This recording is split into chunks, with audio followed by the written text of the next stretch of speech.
Assalamualaikum warahmatullahi wabarakatuh. Bismillahirrahmanirrahim. Alhamdulillahirrabbilalamin. Wassalatu wassalamu ala rasulillah wa ala alihi wa sahbihi wa man walah amma ba'du.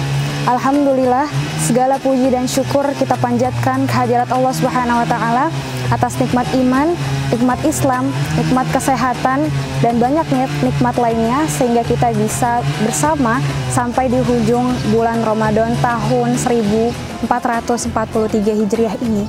Semoga segala amal dan ibadah yang kita telah lakukan pada bulan Ramadan tahun ini diberikan tempat di sisi Allah Subhanahu wa taala. Amin ya rabbal alamin.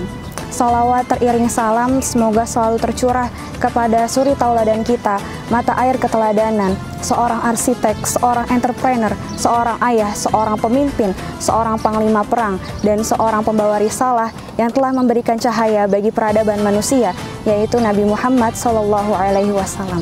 Semoga kita semua bisa meneladani setiap inci kehidupan beliau dan mendapatkan syafaat di hari akhir nanti. Amin ya rabbal alamin. Insya Allah dalam hitungan jam lagi kita akan bersama memasuki Hari Raya Idul Fitri tahun 1443 Hijriah. Tentunya ada hal-hal yang tidak boleh kita lewatkan saat Hari Raya Idul Fitri, seperti tradisi mudik, mengunjungi saudara, menyambung tali silaturahim. Tentunya kita semua tidak asing lagi dengan kata-kata silaturahmi, menyambung tali silaturahim, ataupun mengunjungi kerabat. Dan masyarakat Indonesia mengaitkan silaturahmi dengan panjangnya umur atau memperpanjang usia. Lantas bagaimanakah Islam memandang silaturahim tersebut dan apa saja keutamaannya? Pertama kita akan membahas apa itu silaturahmi. Silaturahim berasal dari kata silah dan ar-rahim. Silah sendiri berarti menyambung dan ar-rahim berasal dari kata-kata rahim perempuan. Dari dua pengertian tersebut, dapat disimpulkan pengertian silaturahmi adalah berkasih sayang ataupun menyambung hubungan persaudaraan. Hubungan persaudaraan yang dimaksud di sini adalah hubungan persaudaraan karena nasab atau keturunan dan pernikahan, sebagaimana asal dari kata ar-rahim itu adalah rahim perempuan.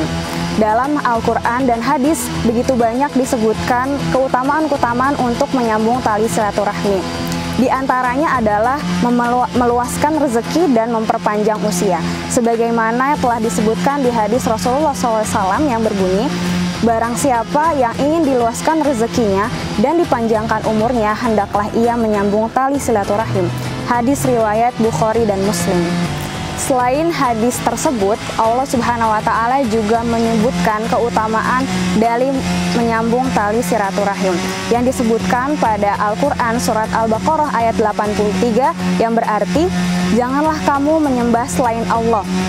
Berbuat baiklah kamu kepada kedua orang tua, kerabat, anak yatim, dan orang-orang miskin. Laksanakanlah sholat dan tunaikanlah zakat. Al-Baqarah ayat 83. Dalam ayat tersebut, seperti kita sama-sama simak sebelumnya, kata-kata kerabat terlebih dahulu disebutkan daripada kata-kata anak yatim. Padahal kita bersama ketahui bahwa memuliakan anak yatim, membahagiakan anak yatim merupakan amalan yang akan diganjar pahala sangat besar. Begitu juga dengan menjalin silaturahim atau hubungan kekerabatan ini akan mendapatkan pahala yang sangat besar juga dari sisi Allah Subhanahu wa taala. Perihal mengunjungi saudara dan menyambung tali silaturahim, ada kisah menarik yang disampaikan Rasulullah SAW melalui sabdanya. Pernah ada seseorang yang mengunjungi saudaranya di daerah lain, lalu Allah mengutus malaikat kepadanya di tengah perjalanannya. Ketika menemui orang-orang tersebut, malaikat bertanya, hendak kemanakah engkau? Orang tersebut menjawab, aku ingin mengunjungi saudaraku di daerah ini. Malaikat kemudian bertanya kembali, apakah ada keuntungan yang engkau akan dapat darinya? Orang tersebut kemudian menjawab, tidak ada, kecuali karena aku mencintai saudaraku karena Allah Azza wa Jalla. Kemudian malaikat berkata, ketahuilah sesungguhnya aku diutus oleh Allah Subhanahu wa taala untuk mengabarkan kepadamu bahwa Allah juga mencintaimu sebagaimana engkau mencintai saudaramu karena Allah Ta'ala. Terlebih pada saat hari raya, semua muslim dianjurkan untuk menampakkan kebahagiaan dan membagikannya kepada orang lain, seperti kepada sanak saudara ataupun kerabat. tidak hanya manfaat-manfaat yang sudah dijelaskan oleh dalil sebelumnya yang akan kita dapatkan ketika menyambung tali silaturahim.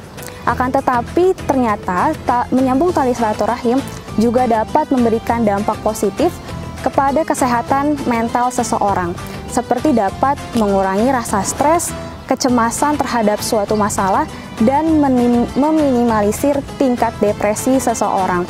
Selain itu, bercengkrama dengan sanak saudara juga ternyata dapat meningkatkan mood dan memberikan perasaan bahagia.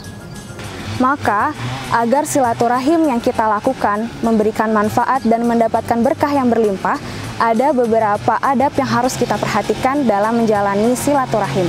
Yang pertama, pastikan niat kita lurus dan ikhlas karena Allah Subhanahu wa Ta'ala.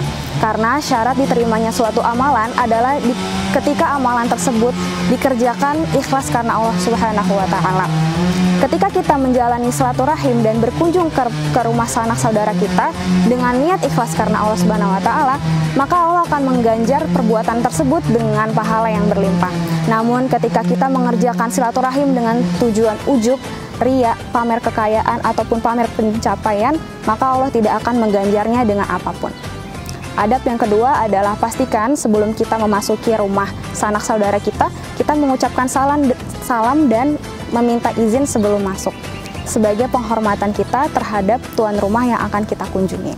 Adab yang ketiga, pastikan kita saat mengunjungi sanak saudara kita memakai pakaian yang terbaik agar tidak menjatuhkan martabat kita di hadapan tuan rumah ataupun di hadapan sanak saudara kita. Adab terakhir adalah menjaga kesopanan.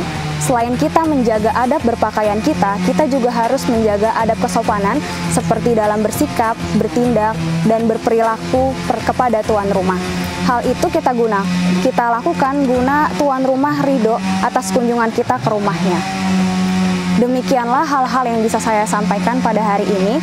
Semoga kita bisa disampaikan kepada bulan Ramadan tahun berikutnya dalam keadaan iman yang lebih baik. Semoga bermanfaat. Mohon maaf jika banyak kesalahan.